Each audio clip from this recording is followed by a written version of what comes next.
Well, good evening, everyone. I am Rufus Bill, and welcome to another edition of Talking To, which is a weekly broadcast that can be heard every Sunday right here on Facebook Live and YouTube Live. And today is November 12th.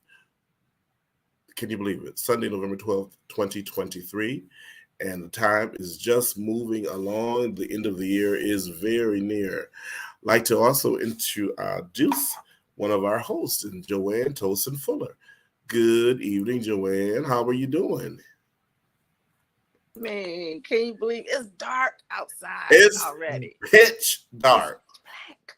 I wish you would leave this time alone. I know. I think they were discussing about not changing it in 24. Okay. I just cannot believe it looks like it's midnight. Yes, yes, yeah, and it feels like it's midnight. And it feels like it's midnight. You doing good today? Doing good. This was a relaxing day for me. Okay, good. Yeah, I had some things to do, around the house, but yes, it was. Yesterday we had Women's Day at our church. Yes, so I know. Tell us about it. It went really, really well. God really blessed. We had an awesome time. Yes. Who was the speaker yesterday? Her name was Dr. Ruth Horton. Okay. From Chicago. Okay. Oh, she is the she's the educational director for the Lake Region. Director. Okay. No, for the Lake Union. Oh, the Lake Union. The Lake Union. Really? Yes, Lake Union. Mm-hmm. Well, you better put a title on that. Wow. Okay, that is spectacular. Yes, we had an awesome time. We did. We had a mixed choir, which was awesome. We had our sister churches, First Baptist Institutional Church on the west side. Okay. We do a lot of things with them. Do you? We do a lot of things together, I should say. Okay. So we go there, they come to our church, we just fellowship a lot. And then our sister church, City Temple, Seventh-day Adventist Church on the west side also. So we had choir members from all three, and Burns, of course, all three churches. And it was so nice. And then we had different people on the, as far as on the pulpit giving. And so it was just a it was a beautiful day. It was a wonderful day. That's good. It was a long day, but it was a great long day. Then you all had dinner following morning service. We had dinner following. Yes. All right. Then did you all do anything in the evening? No. What can't be done at noon will not be done after. And that's see you next time. See you next year. That is all right. I had every intention to go. I had the day planned, so I was going to go and see my some students playing in Pee Wee basketball, and so unfortunately, Joanne, I was unable. Before I say anything further, Justin will join us momentarily. He is watching the Detroit Lions. He's fixated that you're going to get it hot off the press after you see it on the game. But Justin's going to give us the nail-biting results. So he'll join us in a minute.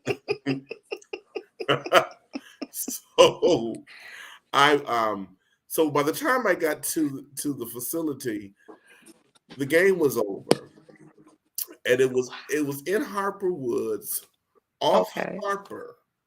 So at 94, that little area that if you don't know where you're going, you don't know where you're going. And my GPS was telling me I was there and I didn't see anything. However, there is a fence that was blocking the actual facility. So I couldn't see it, but you had to go around a certain way. Anyway, I don't even want to relive that. Okay. I think I know exactly what you're talking about, though. Mm-hmm. And so I didn't go there. but I did, they were coming out, but my intent was to come to Burns. And so I said, okay, well, I'll just go right over there now. And I was driving and I happened to look up. No, I happened to take my cap off. That's what it was, because I had on a hat. And I said, oh no, I can't keep this hat on in church. I said, women of Burns, go on in the mighty name of Jesus. He said, oh no. I said, oh no. I'm not coming in here busted. You know what? Well, then I appreciate, first of all, that thought. Because men nowadays don't care if they keep their hats on inside, outside, anyway. Yes, they do. I appreciate that. That's the topic of right there. Exactly. Yes, it is. Yes, it is. Yes, take your hat off. Yes. We had to take the men when we were coming up had to take their hats off when you came in the house. Yes. When you went into any building. Any building. It really kind of, and I mean, it's not like I get all upset and everything. Right. It just kind of phases me a little bit when I'm in a restaurant and I see all these guys sitting at these tables eating with their hats on. Because when it was, for me, it was when I was growing up, it was about respect. Yes, it was. And when you pray, you take your hat off. When it was just so. And that was very common and expected. And at the moment of entry to a building, or even especially a church, not after you had been in 5 or 10 minutes and you're getting adjusted, it immediately came off. And I can remember as a child, I saw it more then than now. But whenever a funeral procession would come by, people would stop, men would stop and take off their hats. Take that hat off, put it at their chest. Yes, they would. Sign of respect. It was just a sign of respect. That's all.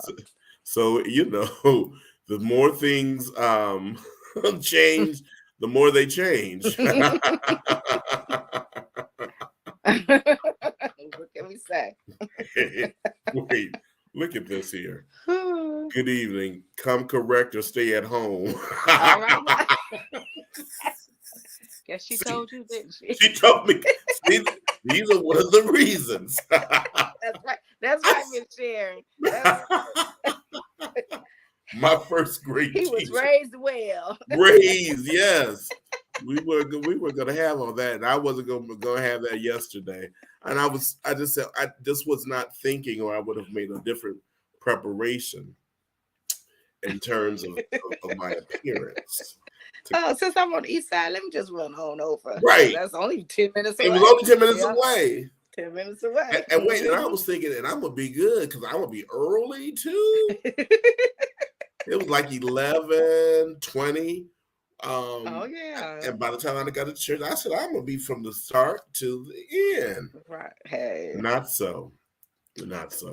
But nonetheless, if you're just joining in, I was talking to Joanne Tosin Fuller, Rufus Bill, Justin Hearn will join us shortly.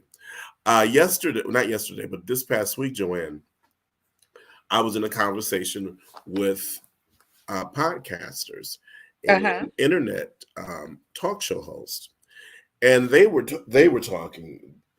I was there, but they were talking, and they were talking about content and various show topics, and the liberty of that of an internet host has, or a podcaster has.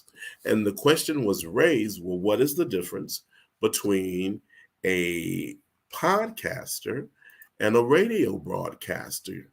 And so I let them talk for a minute and voice what they thought. And then I just spoke up and I said, the difference is that a radio broadcaster, they're held to a code of ethics. So say for instance, and as in most industries or careers, you take ethics at some point in time and it gives you a guideline. Well, with radio broadcasters, you almost swear to an oath of what you're going to produce or present is factual. You've done due diligence. Right. You know all sides of the perspectives. You never present just one side. You present both sides and give it to the people. And you let the people talk about it, and they weigh it out. Okay. There's an instance that's going on, and I don't know if you've been following the story where the rapper Cardi B sued a internet host, talk show Mm-hmm. host, and Tasha K is her name, very popular Mm-hmm. talk show host on the internet, via internet, and she sued her for 4 point something million dollars and won. And Mm. it was due to the fact that Tasha K had misrepresented Cardi B, really Wow. just lied Okay. about this particular story. And when Cardi B reached out to her to tell her to stop, she refused, and then she added on to the lie.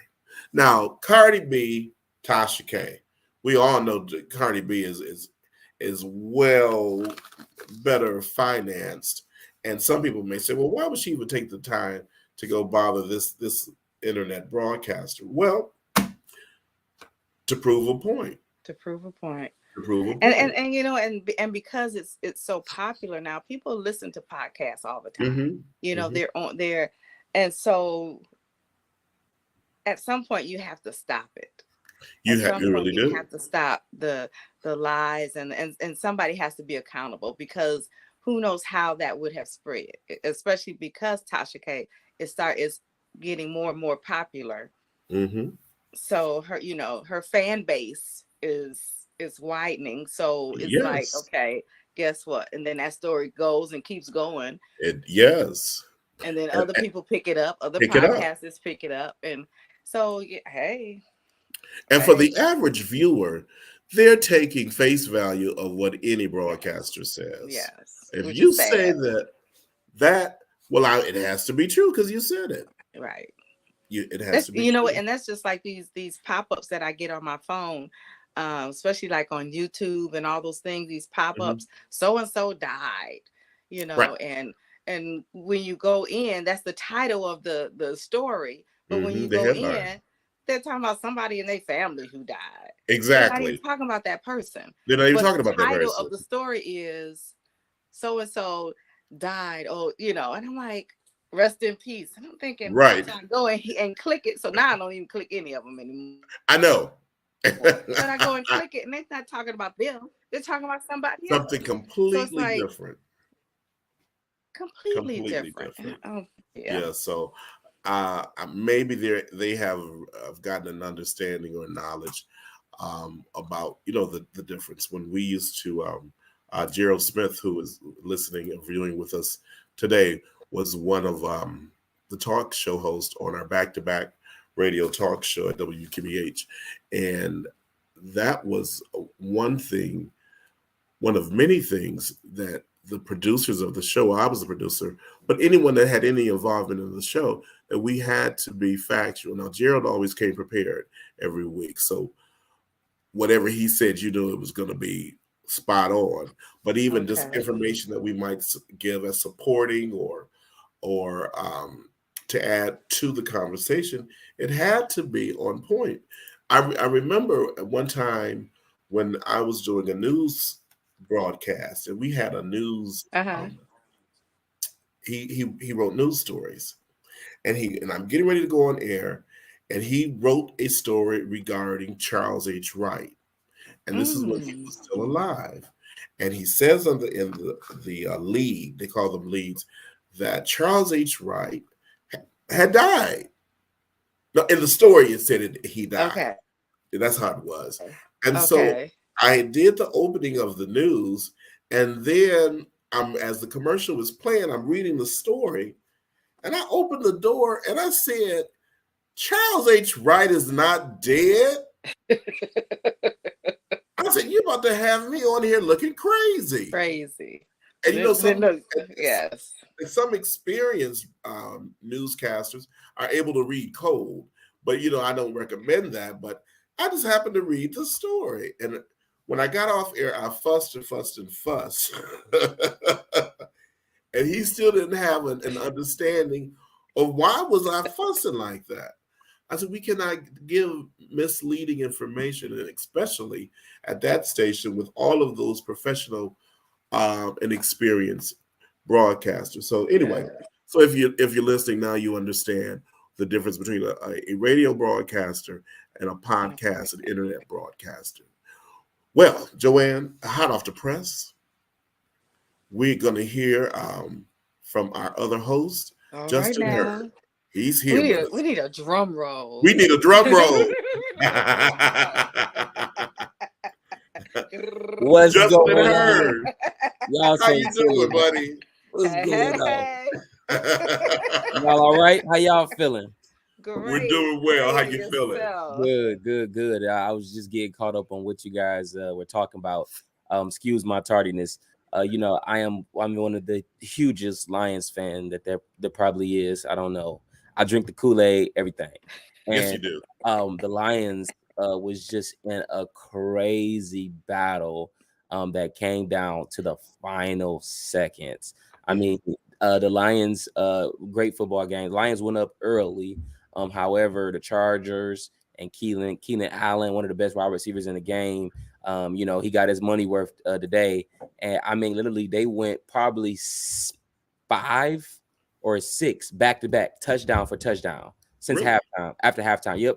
Lions would go down and score. They came down and scored. Lions went down and scored. They went down and scored. Came down to the last 2 minutes of the game. The Chargers were able, last 3:30, I think the Lions got the ball back with about 3:30 left in the game. Chargers had just now scored, tied the game. Lions get the ball. First play, they busted for like 40 yards. So I'm like, man. Then they have a negative play because at this point they're trying to run out the clock to score to end the game. Mm-hmm. They get a negative play on second down that leads to the 2-minute warning. They do a bad play on third down, and now it's freaking 3rd and 15. On 3rd and 15, they go to Reliable, a 4th-round draft pick that was drafted out of UFC, none other than Amon St. Brown, who there were 17 wide receivers that were drafted before him. He actually memorized their names and what schools they come from. And he reads that. He says he reads that before every practice because he felt like he was the best wide receiver, but 17 went before him. So he uses that as motivation. And they showed a stat line of all the top 4 receivers or like top receivers in the league top right now. He's number 1 in like as far as receptions and catch and stuff like that. So he's outliving it. So we was able to pick up 13 yards. So now it's 4th and 2. And Dan Campbell has been criticized on his decision making sometimes. As a matter of fact, earlier in the game, it was a 4th and goal situation. The ball was on the 2-yard line. The Lions were up at that point, and instead of kicking a field goal, he ends up going for it. They didn't get it, unfortunately, and the Chargers got the ball back and they end up punting. And there was another situation where the Lions had the ball.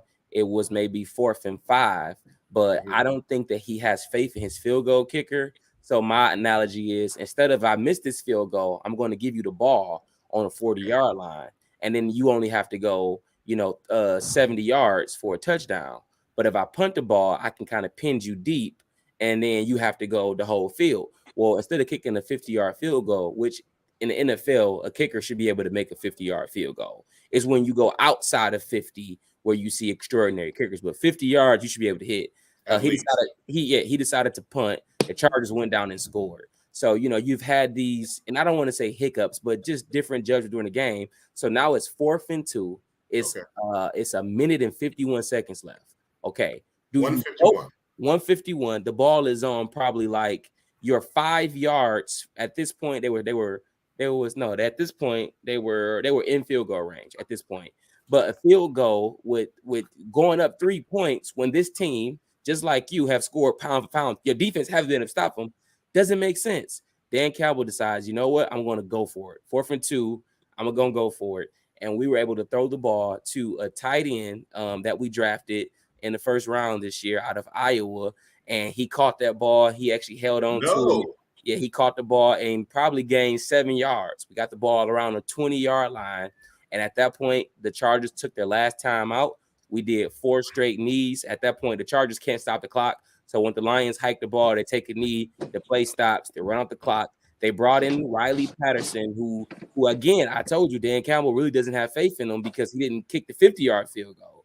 They bring him in, 41-yard field goal, 2 seconds left. You know, they say pressure bust pipes. And is that what they say, Jay? What they say pressure bust pipes, baby. And no, but with all the pressure, the weight of the world, you know, probably close to 70, 80,000 people standing on their feet, you know, yelling, cheering for him to miss. He comes in there and he nails the field goal. No. And the Lions win 41-38. I mean, it's just epic. That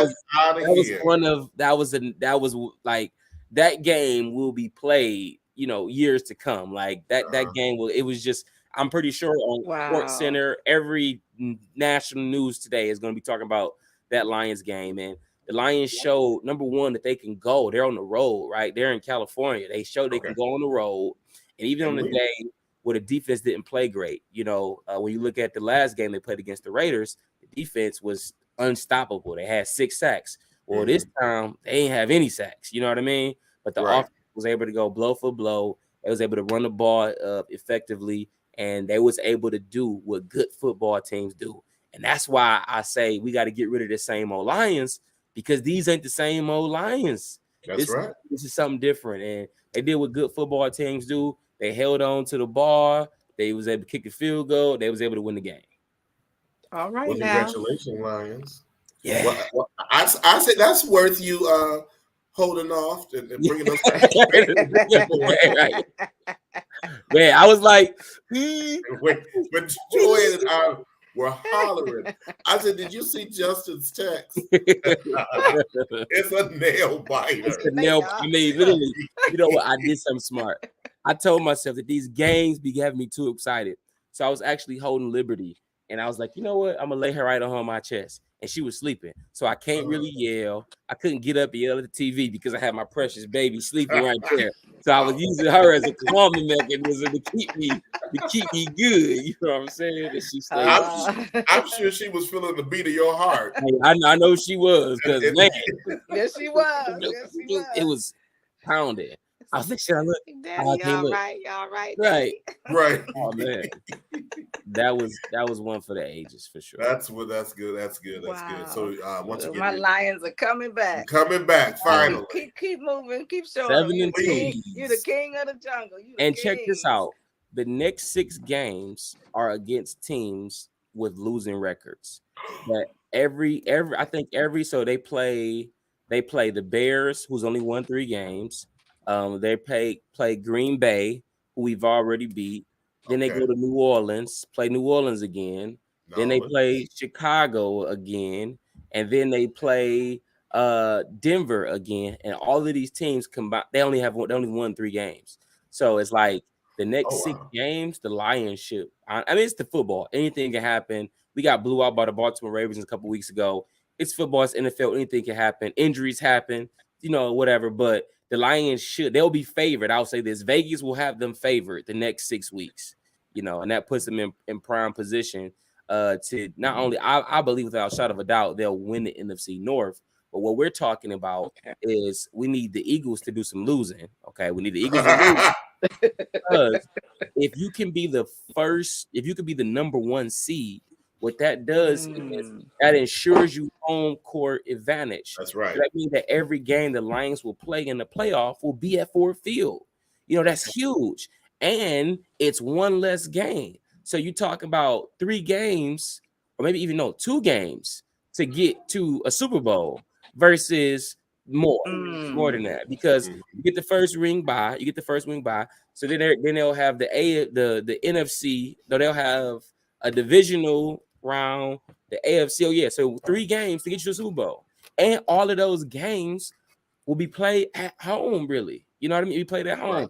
So we need the Eagles to lose, the Lions to keep on winning, and they'll get that first round bye and pick. I think the Lions are overachieving. I'll say that they're overachieving. This team, nobody expected. I expected them to be 2 games better than last year. So I expected them to be like 10-7, somewhere around there. And you know what I mean? But they're overachieving. They're doing really well. So to me, to win a division, something the Lions haven't did in far more than 20 years. Yes. To win a division and win one playoff game is good for me. I don't need a Super Bowl. I'll take it. I'll take it. But winning the division and winning the play, what Lions haven't won a playoff game in probably over 50 years. So it was 1991 or something like that. The last time the Lions, that's been over. That ain't 50 years. Is that Billy Sanders? Is that Might as well be, right? 30 is years. that Barry 32 Sanders? years. Yeah, they haven't won a playoff game. So if they can win a division and win one playoff game for me, I think it's a successful season. But I mean, you can't ignore it that hey, the Super Bowl is like it's possible. Knocking at the door. Knocking. Our faithful listener Pam Burton Johnson says Lions are going to the Super Bowl. Yeah, listen, I ain't diving in that deep. You know what I mean? I ain't diving in that deep. It's possible. I'll say it's possible. I'll remain optimistic, but I ain't diving. Now, if we go to the Super Bowl, speak it into existence. All right, Joanne, we're gonna have a team of church nurses surrounding Justin. Yeah, I'm gonna need it because he's gonna need full support. Full support, okay? Full. With smelling sauce. Yes. I'm telling you. All of that. Cold rags. Definitely. Man, I'm gonna need it. You can definitely join into the conversation with talking to Justin Hearn and Joanne Tolson Fuller and yours truly, Rufus Bill. You can just go right into the comments and make your comment. And very shortly, we're going to be able to add a feature where you can come on live and give a comment to us. And if you get out of hand, we will definitely kick you off. No problem. Okay? No problem. Okay, so I wanted to talk about this. We had some information about a Detroit City Councilwoman, and her name is Angela Whitfield Callaway. And she has proposed an ordinance to prevent new dollar stores in the city of Detroit. Now, I did see the interview that she did, and I don't know what you all think about that, but she said, as I counted 80 so far. This ordinance came to be from a Bridge Detroit analysis. Now, she is saying the reason why she wants to do this ordinance is because dollar stores are placed in general areas where there may be low income and where people don't have transportation and they do a lot of things on foot. And Dollar Store, Dollar Tree, and Family Dollar are all owned by the same company. And I often wondered, why would they be right across from each other? Have you ever noticed that? But now, you know, that makes sense. Makes sense. So she also discussed about the exterior of the dollar stores that are usually not environmental friendly. They're dirty. Even in the inside of the stores are dirty. So, let's talk about that. What do you think about it? Is this really a worthwhile campaign to pick up about dollar store moratoriums, or what do y'all think, Justin? I think that it's not. I think it's a waste of time. I appreciate her heart for people. I understand what she's saying. She's saying from what I've read, she's saying that, hey, these dollar stores doesn't have quality good food. It's more processed. It's more this. Therefore, it's not giving people access to fresh products because it's so easily accessible. So they'll never go to the grocery store. However, the thing that she's not considering is the poverty level of people. So if I need to get better groceries and I have a local grocery store, but I don't have a car to get there, well, how am I going to get there? How am I going to transport the groceries? It's almost like this. if you have a big old tree in the neighborhood and it has low hanging branches and it's really so Michelle Willow said that she agrees with her, and I agree from the standpoint that we want to get our people better grocery options, but you have to deal with the elephant in the room, and the elephant in the room is the poverty of people. People doesn't have driver's license, they don't have transportations. So I'll use this analogy. It's almost like having a huge tree in a neighborhood. That's a problem. Is low hanging, the branches are in the way, and everybody knows that this tree needs to come down. So somebody says, okay, the tree has to go. We need this tree to go. And so what they do is they come in the neighborhood and just cut the tree at the root. Well, when that tree falls, all those branches are going to go places, and those branches are going to maybe land on cars. It's going to affect the neighborhood because it's too many branches. Well, when you really look at tree cutting, typically what they do is they cut off all the branches first, right? They get rid of those branches first. And then once those branches are clear, that tree is clear to come down. What she need to focus on is honestly getting people driver's license, getting people vehicles, focusing on the poverty level, that people don't make enough money to shop at grocery stores. Like, that's the real problem. The real problem is people don't have transportation to get to these grocery stores. Not only the money. If you could solve that problem, then now I have the option where I can say, you know what, I'm gonna get this from Kroger, I'm gonna get this from Dollar Tree. Something that you have to think about is that we need business and property taxes to generate revenue in the city of Detroit to a place or a city that doesn't generate a lot of property tax because people are already impoverished. So to say you don't need no more Dollar Trees, saying you don't need more tax dollars to help take care of, police, fire, trash, and all those other things. So you almost are fighting fire with fire in this sense. It's almost like your good is canceling out good, and I don't think that that's the solution. The solution is the poverty level. Let's deal with the poverty levels, help fix the poverty level, or maybe let's start a partnership where we can get fresh groceries to these dollar stores. Okay, there's other ways we can do this, but to say we don't want no more dollar stores says we don't need more tax dollars, and good and well we need all the tax help we can get.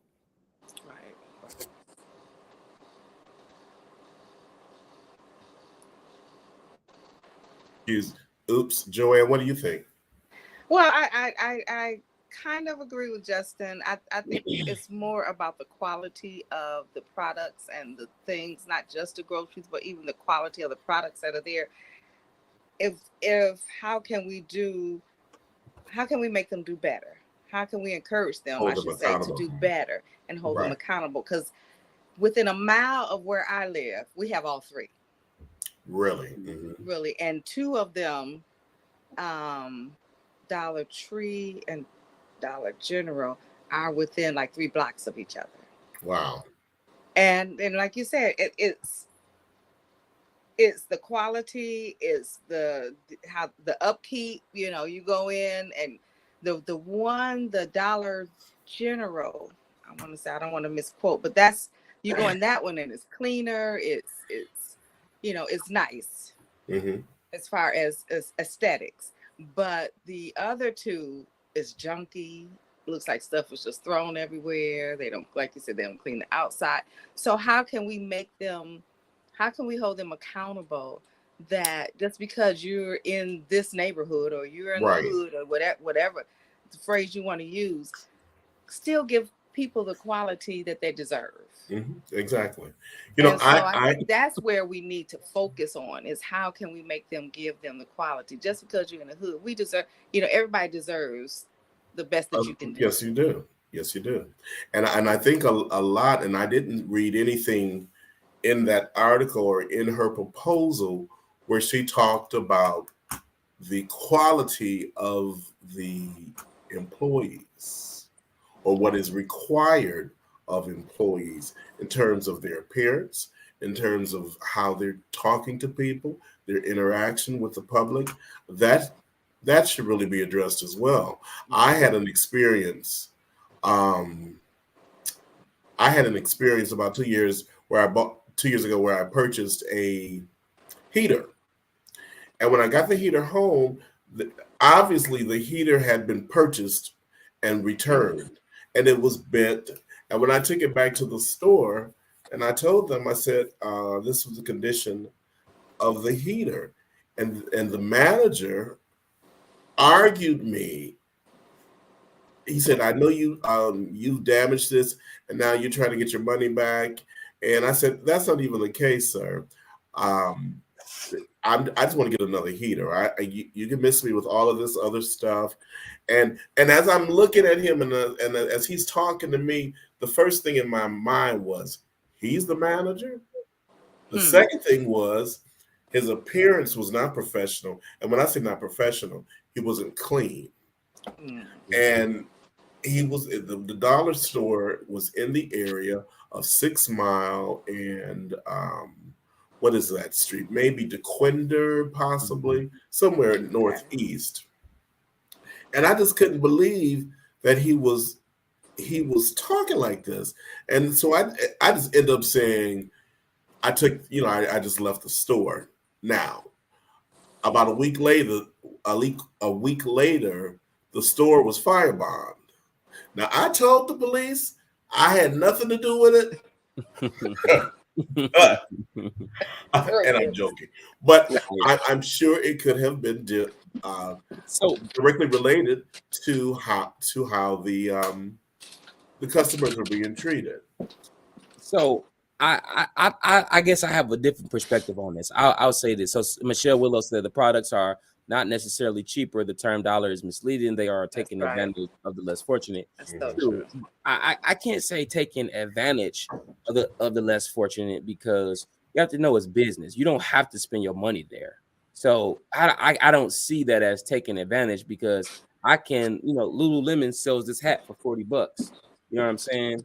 But, I'm pretty sure I could find this hat. I could find a cheaper brand. I could probably find this a Versus Dick's brand. I probably could find it for $20. Probably it won't have a logo on it, but it'd be the same hat. It's my choice if I want to buy this or not.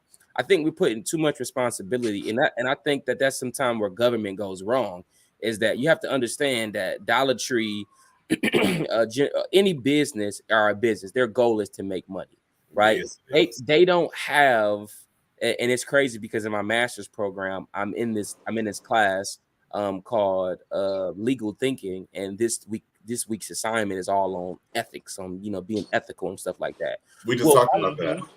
Dollar Tree doesn't have a moral code to withhold to anybody in the community, as it relates to their stores, as it relates to, how clean it is, how dirty it is. If you want to shop, I walked in specifically the Dollar Tree on 8 Mile in Wyoming. I literally walked in there and walked right back out. That carpet got me. Same here. Yeah, I walked and walked out. But this is the problem. This is what I would say, and this is where I want counsel to focus. If I don't know numbers, so I can't stand hard on these facts, and I'm acknowledging that this is not a truth. But I guarantee you that if you looked at the addresses of people that were employed by Dollar Tree in the city of Detroit, I'm almost willing to bet, if I was a betting man, that 80% of the employees are Detroiters. I will tell you that. The people I've seen many times driving Dollar Tree, somebody walking down the street with a green t-shirt on, I'm like, she on her way to work, right?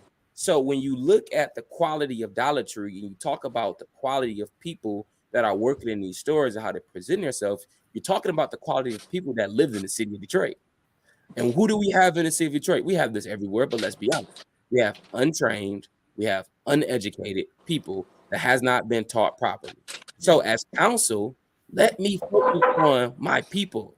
Let me ensure that I have job preparedness. I have job readiness, that somebody's being taught, how you should present yourself to go to work. We can't assume because somebody is grown, because somebody is 18 years old, that they know. So let's focus on, or let's go ahead and create a program. We will say, Dollar Tree, if your workers are in Detroit, we're going to train them so that they can offer quality service. Mentorship. Janitors, you need to hire janitors from us because we didn't train 20 people on how to keep a store clean. You need managers. Let's train managers on how to run a store, because I'll tell you this. Yes. The Dollar Trees that I visit in Metro Detroit, the Dollar Trees that I visit in Metro Detroit is not the same kind of dollar stores experience inside Detroit. This is a problem specific to Detroit. Right. This is a part of because in large, the people that are working at these Dollar Trees are probably uneducated, have no job training, and they just there. So if you put I'm a ban Dollar Tree for willing to put a business in an area where the insurance is high. I'm a ban Dollar Tree for willing to hire uneducated folks. I'm a ban Dollar Tree for giving people a job who otherwise wouldn't have a job and who would be on the system. Sound crazy to me. So I'm for me, I'm not for the banning. I'm just for the whole.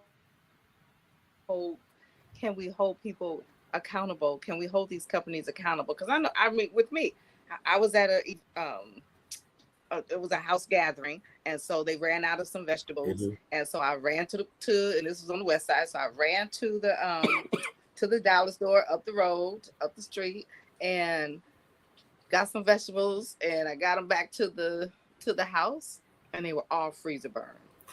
So they had been there forever. And so it's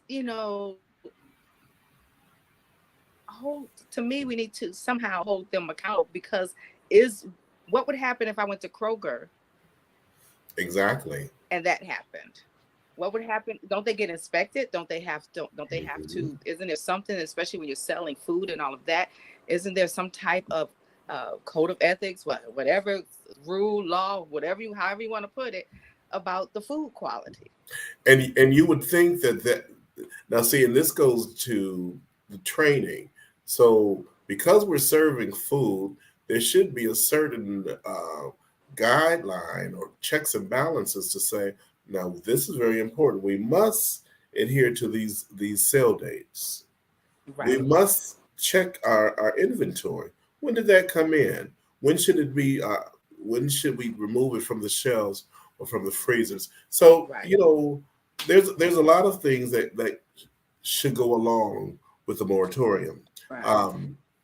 Michelle just talked about she had visited one that sells beer and wine, anything to lead us into their establishment. There was an ordinance, and I don't know if you all remember this, that former Detroit City Councilwoman Alberta Tinsley Talabi, she had a campaign called Denounce the 40 Ounce. And at a certain time in Detroit, the store owners were allowed to hang beer signs on the stores, in the windows, to get you to come in. And one of the popular beer companies that really took advantage of this was St. Ives.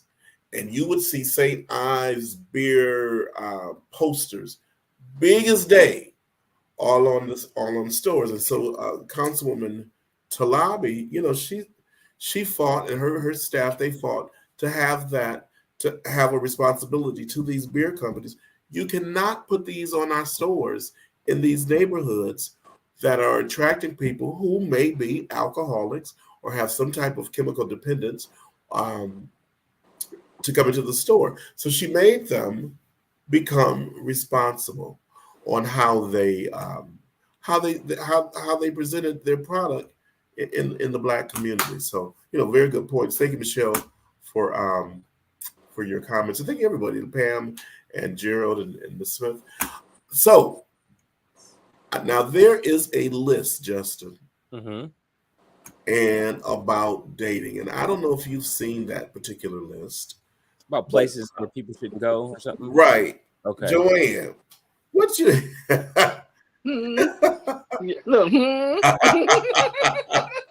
What do you have about that? I think it's, it all spans from this young lady that was on, I don't know if it was TikTok or whatever she was on. And the date, she had a date, and he ended up taking her to Cheesecake Factory, and she made herself look bad. She really did, girl. It was like, okay, I look like this, and you're going to take me to Cheesecake Factory, and I'm better than that. And I mean, she just went on and on and on, and it went viral. I mean, it went viral. And so now this list has come out. We're not to take a woman on the first date, and I'm like, but the backstory is he had reservations at a nice restaurant. But she Oh, made him wait like an hour or 2 hours or something. And so he lost the reservation. So he ended up taking her to Cheesecake okay. Factory. And so now this list has come out, 28 places women refuse to go on the first date. Mhm. All So the right. first one, so we just gonna, the Cheesecake Factory is number one. The Applebee's, Chili's, Chipotle, Olive Garden, the movies, The movies your on the first house, date. Okay. yes, your house, any fast food chain, Buffalo Wild Wings, Wingstop, Red Lobster, a buffet, IHOP, Denny's, the gym, church, Starbucks, coffee dates, ice cream dates, family functions, movie night, Netflix and Hulu included, somewhere that requires a long drive, bowling, nightclubs, hookah bar, a bar just for drinks, Waffle House, and sports events. So, so I'll say this. I think overall the list is ridiculous, and that's because no one person is the same. So there are some places that and hey, if any woman Yes, wants to set the that's standard ridiculous. that to date me and to hang out with me, we got to go to Eddie V's. I don't have a problem with it. I mean, me and her might not have, what I mean, made it far. But I mean, but you can find the quality of man that will treat you that way. So I look at it as not in like a general list, but whoever wrote that list, they obviously have a certain class of style. And just think about this. Think about millionaires, right? Where do you think millionaires, you know what I mean? Because of who they are, they can't go to Applebee's, they can't go to Chili's, they can't go because it will be a total distraction. So they have to date, a different kind of way. So I think You go that to the club. right. I think that it has to be dependent. However, I think that some of those things on a list, my personal opinion, are actually spot on. I'll give you two that I think is spot on. Okay. I think going to the movies on the first date is a waste of time because you're going to sit in the dark. I think a first date, you need conversation, you need dialogue, and I don't care how much we love the movie. Well, while we're sitting in the dark, we can't really talk. So if Right. you accompany that with a dinner, or if you accompany that with Dinner coffee or something and a movie. that you That's have right. some type of Mhm. interaction, then that makes it plausible. Second thing that I would say that I don't think is a bad thing on the list is taking somebody to church, because what that does is number one, I think that when most people bring somebody to church, that's showing a level of seriousness in a Yes, it relationship. is. So I don't want you, like, I can be with you today and I can decide that we didn't work out. Well, now everybody at church is like, oh, what happened to old girl? So for that purpose, and family is the same. For those two purposes, I don't think a family event or a church is, unless y'all are both going to a random church where, or Okay. you go into a big church where nobody knows you, nobody's going to think nothing about it. If that is your scene, You then just hey, bringing a friend to church you bring today. it up in the Hey, church, right? But when we talk about these family setting churches, or when you are somebody, a regular member in church, and everybody's going to notice that, oh, who is that with so and so? You know what I mean? Then that's not a good deal. Ultimately, set your standard. No matter how ridiculous people think it is, if I think that people should be able to get what they want. So if she wants a man that's only going to take her to Eddie V's, I don't know where she gonna find him at. You know what I mean? And I just hope that she got Eddie V money. You know what I'm saying? But right. I ain't mad at you, girlfriend, because that's your standard. That's your standard. Okay. But I also think that, I'm sorry. Go ahead, Rufus. No, I don't. You go ahead. No, I also think that sometimes you get to me, and it depends. It really does. And I know millionaires who go to Applebee's. For real, yeah. I'm just not like, I shouldn't have put a plural. Celebrities, probably, I should but say. it's the mindset is that Yeah. if they're well known, of course they can't go to. It's gonna Cheesecake cause a Factory disruption. and all that kind of stuff. Yeah. But it's that sometimes I want to get to know somebody first, and if you expect that coming out the door, and everybody should have their expectations. You should have some standards for yourself. But I think what this came in, if you had seen the video, she was all over the top. Right. And he even thought she was over the top. She was over the top. Yeah. She really was. I'm sure. And so I think everybody should have some standards of what they want and what they require and all of that. And I think, and then as sometimes we need to get to know each other before, you know, so I'm gonna take you, I feel like take me to a nice place, but until you get to know me and know that you want to spend that kind of money on me, then okay. But if you take me to a decent, I like Cheesecake Factory. I mean, you know, but until we kind of get to know if this is something that we're going to go further with, we'll see if we elevate that. You know, then we elevate. Then we start, you know, if you're going to say the first date is McDonald's, then I'm going to have a problem. You know. But I remember. Go ahead. I remember being told that my standard was ridiculous, and I'll tell you why.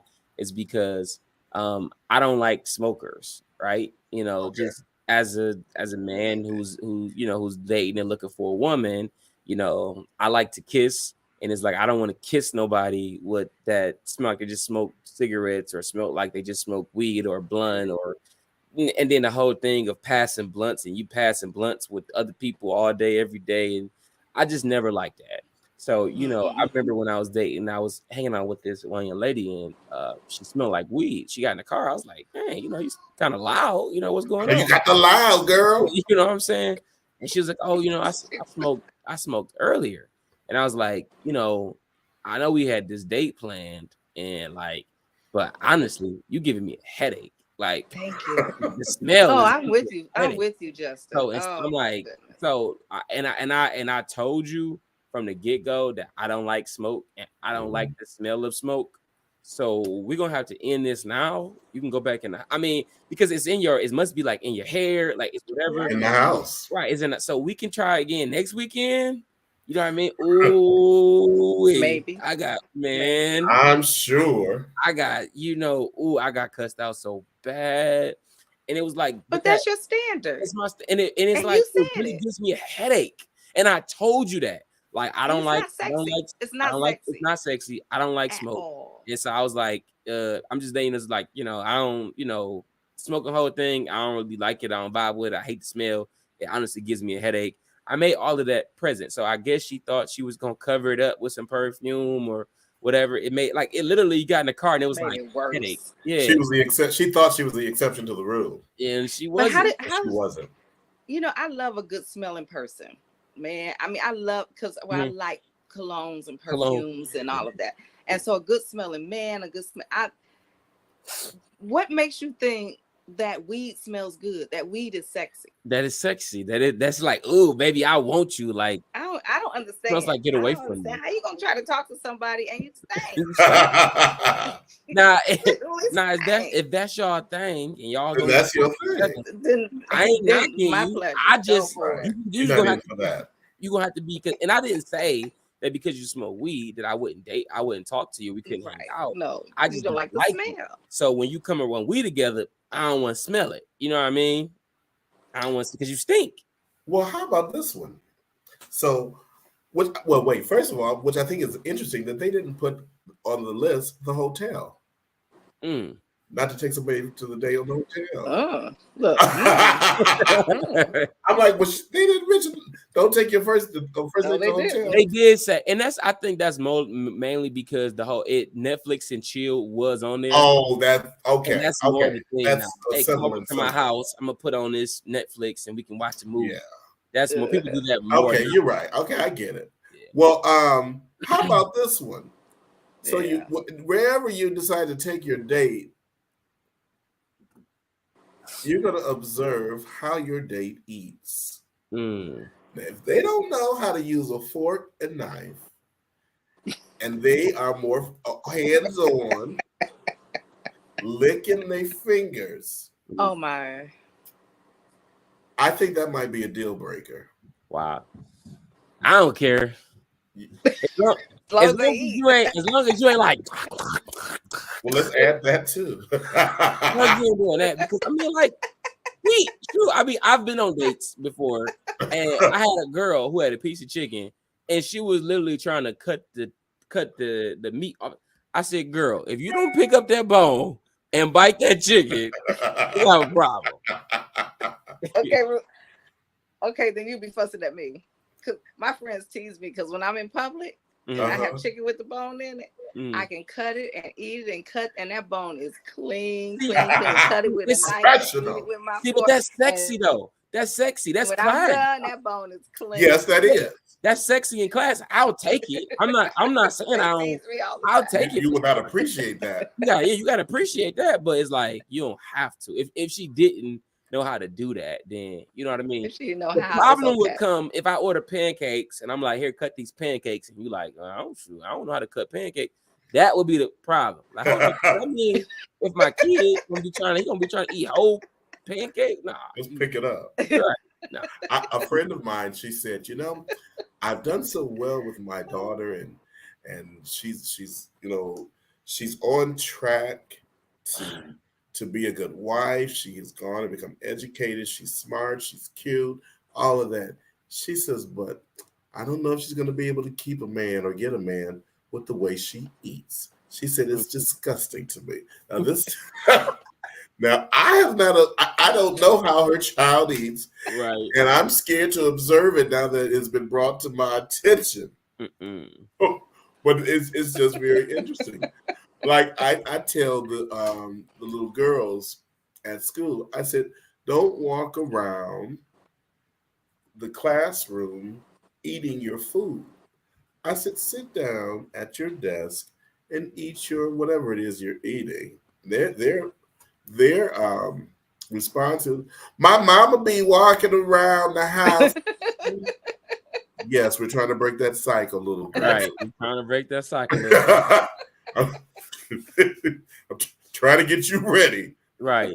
What you do at home is not how you act. But that's why we need to go back to our etiquette classes and our. So I mean, we don't expect people to live like that all the time. Exactly. But there's certain, when you get into certain situations and certain places, and you need to know how to. Right. At least know how to. You need to know it. And yes, so we need to get back to teaching, our people that, not just I agree. And I need people in general. We need to get back to teaching how. Yeah, and that's what people learn is through teaching. Definitely a lost art. Me and my wife went to a wedding not too long ago, and I would sit down. I was like, dang, which one is the salad fork?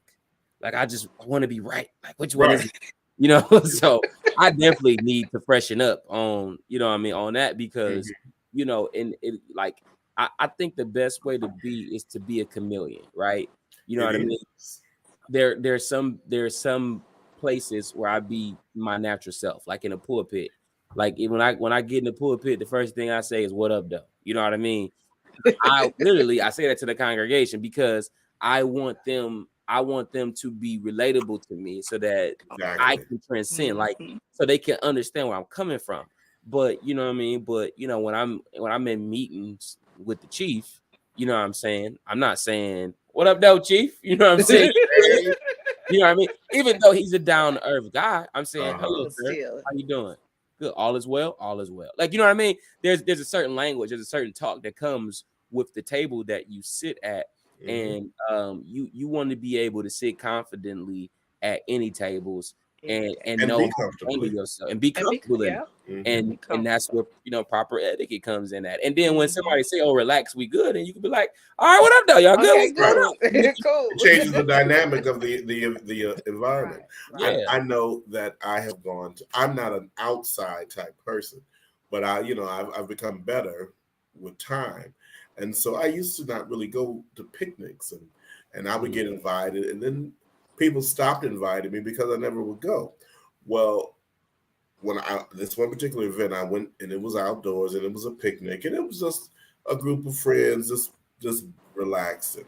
And so I said, well, now is not the time to set myself apart of what is going on. So I'm just eating, and I grabbed the chicken or whatever, the sandwich, whatever I was eating, and I'm using my hands, and I'm feeling comfortable in that. And somebody made a comment, "I can't believe you're using your hands." Now, common sense would tell you at a barbecue, I don't think I'm going. That gives you a little wiggle room. Yeah. You know, because you're on a cheap plate anyway. So Right. you can't have that plate there. Yeah, all you need to do is cut through the plate. I know. It's all over your little outfit. Right. So it might be better just grab and eat, you know. Grab and eat. But anyway, For sure. it's so interesting that the various things and how people think. What is one person thinks it said no Applebee's, the other one says, well, Applebee's is cool. And have you noticed, at least I've noticed this, that like let's say that like okay, so in my work office, majority of everybody is black, right? So it's probably three white people. So I gotta watch my words. I know. So for the most part, like black people, we have a code of like food, right? So what I've noticed is that when we have a table, people bring stuff in, whatever. Before any black person eat anything, they don't be like, oh my God, it's my favorite cookies. Give me one. They be like, oh, cookies? Who made it? Who made it? I knew that's what they be like. Oh, I knew that's where you was going to. Oh, bro, okay, give me a cookie. Oh, so and so, bro, okay, give me a cookie. They're like, hold on, so and so bought it. Hold on, let me. Nah, I'll get some later. I mean, not all the time, but it's just like it's this comfortability that we have with each other. And it's a culture thing. It's a cultural thing because we know you don't double dip. You right, like you don't have we don't double dip. Like, while you cooking, you know, it's just right. So it's like he said, it's a cultural thing because we understand, right? You know, so even if you had a dog, the dog was sometimes, especially if it was a big dog, wasn't in the kitchen when you was cooking. Yes, right. So it's like we're more comfortable. Cat wasn't sitting on the counter while you was mixing. Right, like yeah, you know, I had made some Southwest chili, and it was my first time making it, and you know, I brought it in, whatever, and you know, I was really amazed because even at work, whatever, I never want to offend anybody, so before I dive into something that somebody made, I always get a little test. Yeah, I ain't that hungry. Let me get a little bit, make sure it's good before I get this whole plate. Right, nah, I don't like it. So I was, you know, it's like everybody was just like, gump. I'm like, but y'all don't even know if y'all like it or not. They're like, you made it, it's fine. I'm like, okay. But you see how, like, so we talk about etiquette. I just feel like some of that etiquette stuff is culture, and we will let some stuff slide, and we let some stuff go out the way. So, like at this barbecue, you would barbecue. I don't know who was there, but I know, like at some barbecues, I'll look at potato salad. I'm like, how long that potato salad been right there? Nah, I ain't eating it. Like whatever. I just be like, whatever. But then it's like, but when I'm amongst my people, I know that the potato salad is good because it's probably just sitting in the cooler, and somebody's grandma is watching. Like it's been 2 hours. Don't eat that. We'll go get the other one. Right. You know what I mean? or they have the potato salad sitting in a bigger bowl of ice. Top of some ice. Exactly.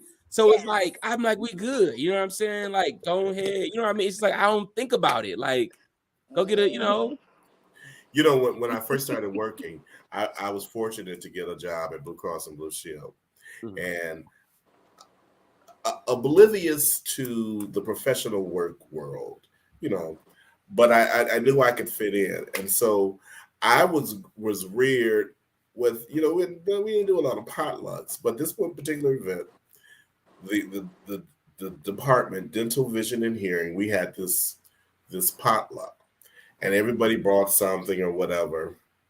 And so when it was time to eat, and we had gone into the conference room, and I'm surveying the dishes, what I'm surveying is the cleanliness of the pot.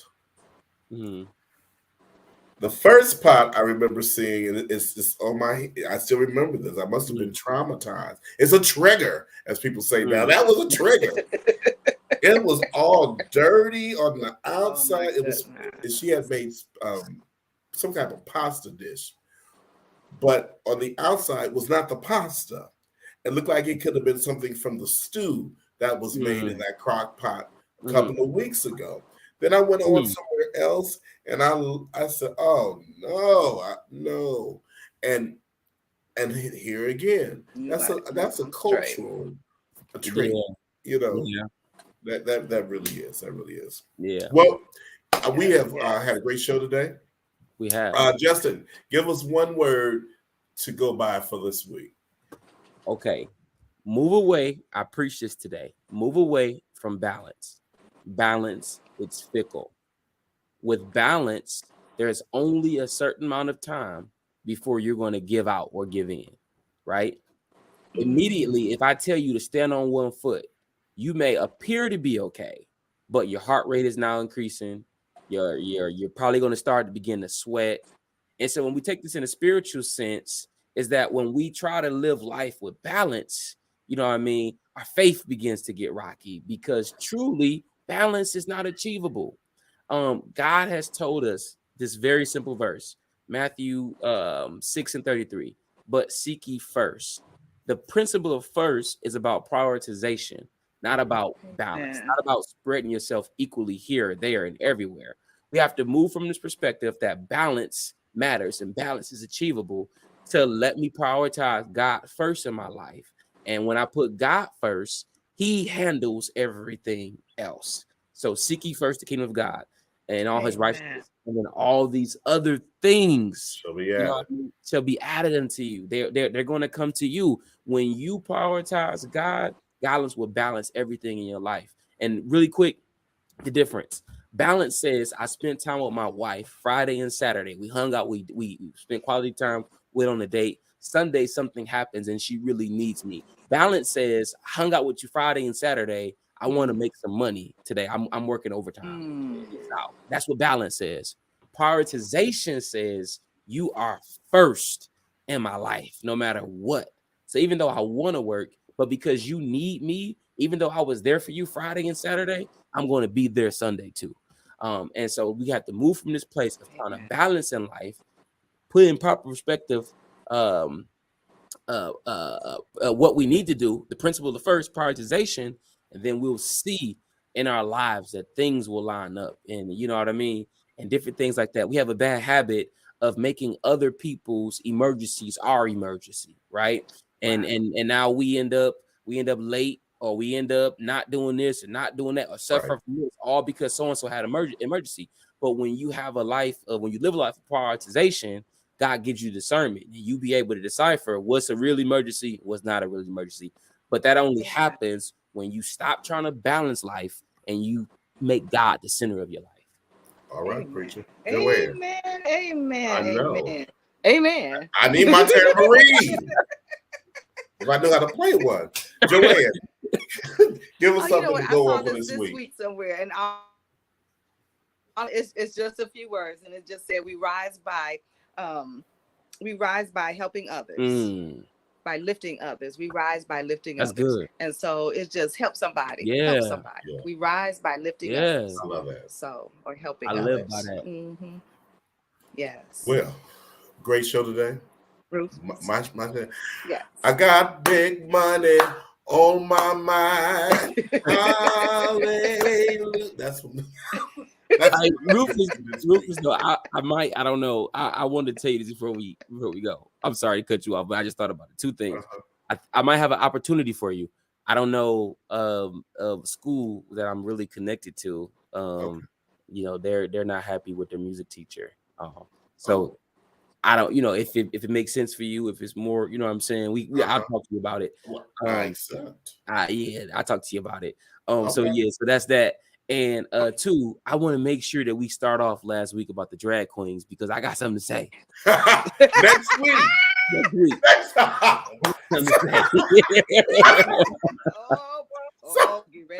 ready. Oh, boy. So next week, we're going to be talking about, that was one of our subjects for today. However, we'll pick it up next week about the drag queen storytelling hour. Mm-hmm. Story hour. So make sure that you all are listening. Now, Justin came with it. He said he got something to start. I got something to say next week. So make sure you're listening and you're watching next week, 7:00 p.m. Sunday. Talking to with Justin Hearn, Joanne Tosin Fuller, and Rufus Bill. Everybody have a great week, great show, and we want everyone to Peace, peace, y'all. have a good one. Yep. Good night.